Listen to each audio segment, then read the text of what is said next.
어제 국민연금이 최고 의사결정 기구인 기금운용위원회를 열고 한진칼에 대한 국민연금의 적극적인 주주 권한 행사 여부에 대해서 논의를 했습니다.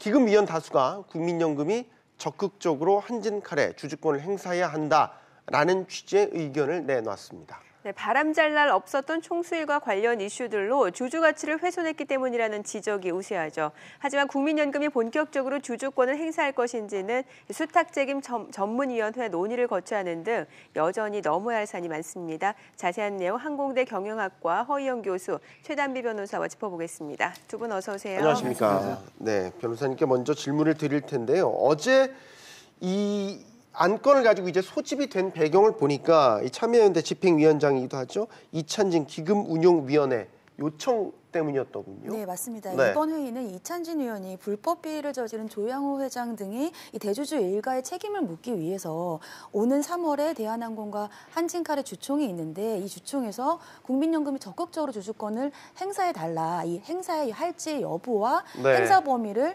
결정하자라고 정식 안건으로 상정해달라는 요청에 따라서 이루어진 것이고요. 이러한 요청 이외에 추가적으로 이 이찬진 의원 같은 경우에는 네. 구체적으로 어떠한 조치를 그동안 한진칼이 취했는가에 대해서 기금운용본부가 보고하도록 하고 또 수탁자 책임전문위원회가 검토 의견을 제출하도록 요청한 바가 있습니다. 그래서 네. 이에 따라서 앞서서 말씀하신 바와 같이 수탁자 책임위원회가 향후 2월 초까지 최종 결정을 하도록 결정되었습니다. 네. 대한항공 한진칼에 대한 적극적 주주권 행사 안건, 결국 적극적으로 주주권을 행사한다는 표가 더 많았습니다. 이 결과에 대해서 어떻게 보셨습니까? 국민 정서나 이런 걸 보면 뭐 이해는 가는데 좀 우려가 되죠. 네. 한마디로 그 국민연금이라고 하는 그 거대 기금, 이 656조예요. 그런데 이제 우리 그 상장사의 그 의결권에 이제 이 의결권 행사하기 시작하면 앞으로 어떤 일이 일어날까? 네. 이제 한진 대한항공 사태는 그동안 많이 이제 뭐 비난도 있었고 했는데 이번에 이제 참여연대가 문제 제기를 했고 이것을 여기에 좀 적극 참여해라 이렇게 됐는데 앞으로 이게 아마 대한항공의 문제로 끝나는 것이 아니고 모든 지금 그 650조라고 하는 것은 국내 그 주식시장의 약 7%에 해당되는 것이고요. 전체 656조의 18.7%에 해당되는데 앞으로는 계속 늘어날 거예요. 그러다 보면 현재 추계로는 2025년 되면은 전체 우리 시가총액의 9% 시장을 갖게 되는데 결국은 국내 모든 그 상장 기업에 대해서 좀 마음에 안 들면 의결권 행사하겠다 네. 이런 걸로 이제 확대될 수가 있는 거죠. 네, 어떻게 보셨습니까?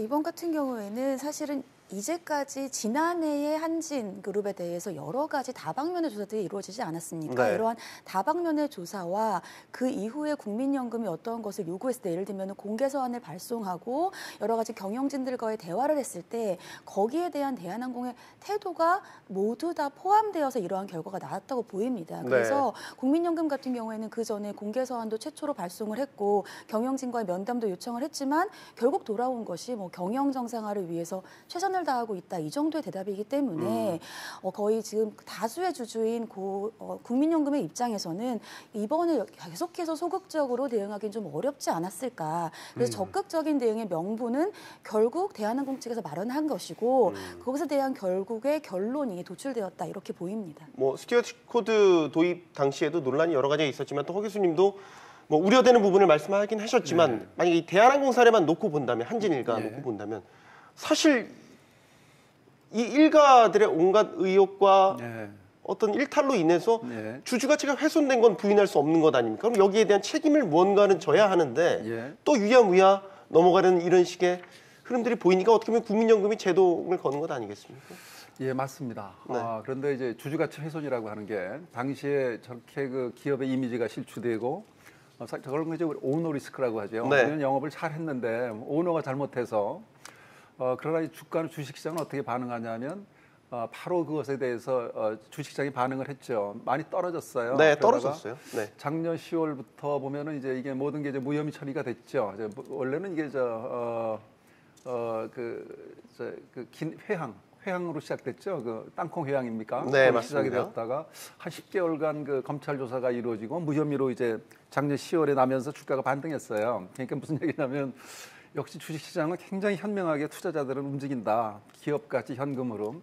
그래서 지금 저 질문에 대해서는 그 10개월 동안에 팔으신 분들은 손해 보셨고 그 이후에는 기업 가치는 다시 회복이 되었습니다.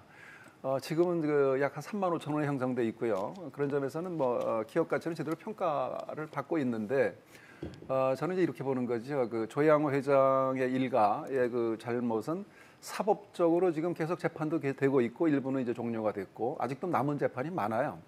그런 것들이 이제 투자에 영향을 미치긴 하겠지만 그것을 가지고 경영권 우리 그 헌법에 문제가 하나 있습니다. 126조 헌법에 보면 이게 기업에 대한 그 어떻게 보면 이 재산권의 문제인데 국가가 이 민간 부문의 기업에 대해서 공유하거나 국영으로 전환하거나 경영을 통제 관리할 수 없다라고 규정돼 있거든요. 또 국민연금법상에도 102조에 분명히 명시돼 있죠. 최대 이익을 위해서 실행되도록 해야 한다. 그 문제는 투자를 하라는 것이지 기업의 경영에 참여하라는 얘기가 아니거든요. 그건 법을 네. 바꿔야 되는 문제가 되는 거죠. 예. 그러면은 기금 운용이 위원들이 적극적으로 주주권을 행사하게 된다면 어떤 식으로 책임을 묻겠다라는 걸까요? 예를 들자면 이번에 이 국민연금 같은 경우에는 기금 운용의 결의가 나온다, 결정이 이제 구체적으로 나온다라고 한다면 경영에 간섭할 수 있는 이제 기반이 됩니다. 근데 네. 기반이 되면은 가장 어떠한 방법이 예상이 될 수 있는가 하면 오는 3월에 대한항공의 주주총회가 있어요. 근데 이 주주총회에서 조양호 이사와 한 명의 사회이사의 임기가 만료가 됩니다. 그러면 임기의 만료에 따라서 재선임 안건이 상정될 가능성이 굉장히 높은데 네. 이 재선임 안건에 대한 상정을 부결시킬 수 있는 힘을 가지게 되는 거죠. 다만 이제 어느 정도의 범위로 주주권을 적극 행사할 수 있는가에 이제 논의가 초점이 맞춰질 수가 있는데 임원의 선임이나 해임이나 이렇게 적극적으로 경영에 간섭하기는 사실상 지금은 좀 어렵습니다. 왜냐하면 현재 국민연금이 투자하고 있는 목적이 단순 투자인데 이것을 실질적으로 스튜어드십 코드를 행사를 한다라고 한다면 이것의 경영 참여로 투자 목적을 바꿔야 돼요. 그래서 네. 어느 정도의 절차가 필요합니다. 그래서 네. 이번에 3월은 시기가 얼마 안 남았기 때문에 이렇게 뭐 임원을 아예 해임하거나 이런 적극적인 경영 참여보다는 예를 들자면은 재선임에 대해서 이것을 좀 부결하는 방안이라든지 아니면 사회이사 선임 같은 것에 조금 좀 소극적으로 주주권을 행사하는 방향이 되지 않을까 예상이 돼 봅니다. 네, 물론 어제 이제 기금 운용에서 반대 의견도 있었어요. 앞서서 교수님께서 지적해주신 부분 너무 과도하게 경영권에 간섭할 수 있다라는 우려 아니겠습니까? 예. 어제 그 기금운용위원회는 그 어제 그 20분 가운데 이제 저 정부 당연직이 장차관들이 그 6명이고 나머지 구성을 보면 전문성은 사실 없어요. 어떻게 되어 있냐면은 그 지역가의 대표자가 6분이 들어가고요. 네. 노사 대표, 그러니까 노동계 대표, 사용계 대표에서 6분, 각각 3명씩, 그리고 관계자 대표 2명이 들어가 있는데 그 보니까 8대3으로 의견을 냈습니다. 그래서 사용자 쪽은 다 반대를 했고 나머지는 다 찬성을 했는데 이것은 일단 국민연금이라고 하는 이 기본적인 취지, 국민의 노후생활보장이라고 하는 것에 출발한 것이고 이것이 앞으로 경영권 회의 저렇게 자꾸 정말로 이게 뭐 법을 개정해서라도 들어가게 되면은 이제 우려하고 있는 바가 결국은 우리나라 기업들의 지배권을 포장이 그렇게 되는 겁니다. 국민의 기업처럼 보여질 수는 있어요. 그러나 사실은 이렇게 국영화되고 아주 극단적인 형태가 국영화되는 거죠. 그럴 경우에는 성공한 예가 없다. 그래서 이 사유권이나 경영권은 보장해야 되는 것이고 특히 그 국민연금이 지금 그 가지고 있는 게 대한항공 같은 경우 7.41%인데 네. 그다음에 이제 KCGI 강성부 펀드가 8.03%입니다. 네. 거기다가 이제 소액주주를 합한다면은 28.93%를 가지고 있는 조양호 회장의 경영권도 위협할 수 있습니다. 사실은 소액주주가 움직인다면 네. 그럴 경우에 우리나라는 어떻게 보면 그 외국에는 다 있는 경영권 방어 수단이 없어요. 그러니까 한 표당 하나씩 행사를 하니까 그러니까 그런 그 어떤 그 의결권에 있어서 좀 방어를 할 수 있는 포이즌 필이라든가 골든 패러슈트라든가 이런 그런 안정화될 수 있는 수단이 없는 상태에서는 굉장히 불안정해진다는 거죠. 대한민국의 대기업들의 지배 구조가 불안정해지고 자칫하면 사모펀드와 국민연금이 합해서 재벌 개혁에 나섰다라는 오해를 받을 수 있는 겁니다. 어떻게 보세요? 법조계 시각은 어떤지 궁금해요. 뭐 기업 경영에 대한 과도한 간섭 경영에 대한 우려 이런 부분들은 어떻게 해석하십니까? 좀 기업 경영에 대해서 자율성을 침해했다는 것에 대해서는 그러한 충분한 근거는 있다고 보입니다. 왜냐하면 지금 현재 국민연금 같은 경우에도 특히 정부의 입김이 작용을 할 수 있는 단체예요. 그래서 정치화될 것을 또 굉장히 우려들을 하고 있는 견해들도 있습니다. 왜냐하면 지금 현재의 이 국민연금 스튜어드십 코드를 행사를 할 때에 과연 그 국민연금이 정치적인 그런 입김과 독립성이나 책임성을 어떻게 확보할 것인지에 대한 방안이 사실은 아직까지는 없거든요. 그래서 이러한 이제 계속해서 걱정들이 있는 것인데, 근데 저는 이번에 이러한 대한항공의 한진칼과 같은 경우는 조금 이례적인 경우라고 봐야 된다고 생각을 합니다. 네. 왜냐하면 이번에 대한항공 같은 경우에는 오너 리스크가 계속해서 있었고 여기에 대해서 이 오너 리스크를 줄이기 위해서 저는 기회도 주어졌었다고 생각을 하는데 네. 그 부분을 제대로 하지 못했기 때문에 국민연금이 사실은 적극적으로 나설 수 있는 명분이 주어진 방안도 있거든요. 그렇기 때문에 이번 같은 경우는 과연 만약에 국민연금이 스튜어드십을 행사하지 않고 적극적인 주주권을 행사하지 않았다고 한다면 이게 대한항공의 오너 리스크가 계속해서 나와 있는 것에 대해서 어떠한 방안이 있겠는가라는 것을 한번 생각해 봐야 될 것 같고 네. 하지만 이러한 이면에는 교수님께서 지적하신 것처럼 헌법이라든지 국민연금법의 문제 또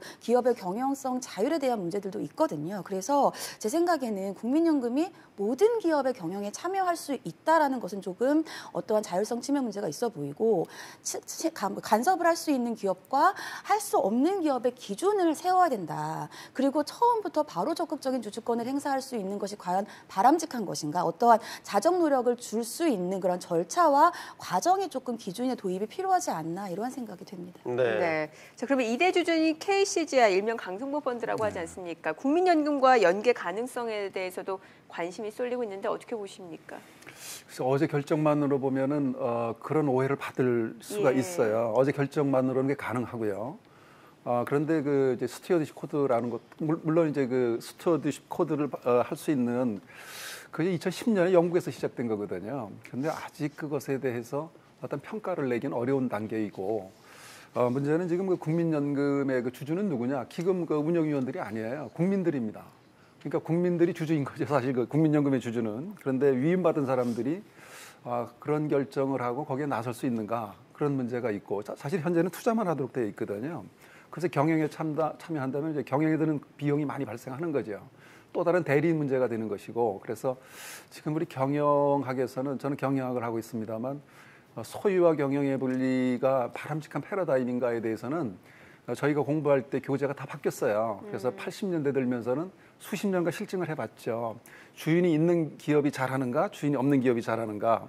주인이 없는 소유 경영이 분리된 기업들의 성과가 낮고 생존이 어렵더라 하는 것이 공통된 결과인데 만약에 스튜어드십 코드가 발의되어서 자 이것을 관리자가 다시 들어가서 집사 역할을 한다면 그 사람은 대리인이 아닌가. 그래서 그런 점까지도 우리는 보아야 한다는 거죠. 그러니까 이 경영학에서 우리가 보는 것은 대리인에 대해서는 좀 X론적으로 봐요. Y론적으로 보지 않는다고요. 어떤 사회적 책임을 다하고 뭐 그런 존재가 아니고 사익을 추구하고 결국은 기업 가치를 극대화하는 데 있어서는 오너가 경영에 참여해야 된다. 지금 대한항공의 경우가 이제 됐는데 사실은 그 대한항공이 지금 굉장히 잘하는 회사거든요. 사실은 그 사회적인 여론, 오너의 문제를 뺀다면 근데 지금 세계적으로 보면 2010년에 주인 없는 기업을 만들어서 망했던 경우가 일본의 바로 옆에 있는 일본항공입니다. 일본항공은 주인을 없앴죠. 그리고서 그 스튜어드십 코드를 누가 발의했냐면 정부들이 내려갔던 겁니다. 그 회사의 경영진으로. 그래서 10여 년이 지나면서 기업이 2010년에 파산을 한 경험도 있습니다. 지금 만약에요, 저희가 이제 시나리오를 가정을 해서 3월 주총에서 예를 들어서 뭐 KCGI 펀드, 그 다음에 뭐 국민연금, 혹은 그 외에 이제 기타 뭐 기금이라든지 아니면 뭐 기관이라든지 기타 합쳐서 만약에 이제 만약입니다. 조영 회장에 대한 대표이사 연임의 반대표를 던졌단 말이죠. 네. 그러면은 저희가 어떤 그 지배 구조 체제, 경영 체제를 예상해 볼 수 있는 게 두 분께 간단히 얘기 들어보겠습니다. 지금 만약에 이제 뭐 국민연금과 KCGI와 그 소액 투자자들이 이제 연계를 했다라고 한다면 조양호 회장의 사실 퇴진까지도 가능해요. 그럼 조양호 회장의 퇴진을 한다라고 한다면 그러면 생각할 수 있는 건 전문 경영인 제도를 도입을 하겠죠. 왜냐하면 누군가는 경영을 해야 되는데 셋이 이제 연계를 했기 때문에 본인들의 의사를 반영해 줄 수 있는 전문 경영 제도를 도입할 것이고 만약에 조양호 회장의 퇴진을 그러한 연계된 데에서 의결을 하지 않는다고 하더라도 그 전에 조양호 회장이 먼저 본인이 전 계열사에서 사퇴를 하고 전문 경영 제도를 도입하겠다고 네. 할 수도 있는 가능성도 있습니다. 어떻게 전망하십니까? 예, 또 최 변호사님처럼 이게 물론 그런 가능성은 있어요. 그러니까 완전히 퇴진이 일어난다면 그런 가능성은 없지는 않으나 아마 네. 잘 정리될 걸로 보이고 이번에요. 어떻게 보면은 이제 대한항공은 이해관계자에 대해서 이제는 이렇게 독단적인 경영이라든가 이런 것에 대해서는 좀 무서움을 알아야 돼요. 그래서 네. 어떤 아주 획기적인 자구책도 좀 내놓으시고 3월 주총에서는 이제 굉장히 중요한 시점이 되는 것이고 또 궁극적으로는 지금의 대한항공의 기업 문화도 좀 바꾸고 이해관계자들 주주들을 좀 안심시키는 그런 노력이 있다면 대한항공으로서도 좋은 일이죠. 알겠습니다. 자, 허희영 교수, 최단비 변호사와 이야기 나눠봤습니다. 두 분 감사합니다. 잘 들었습니다.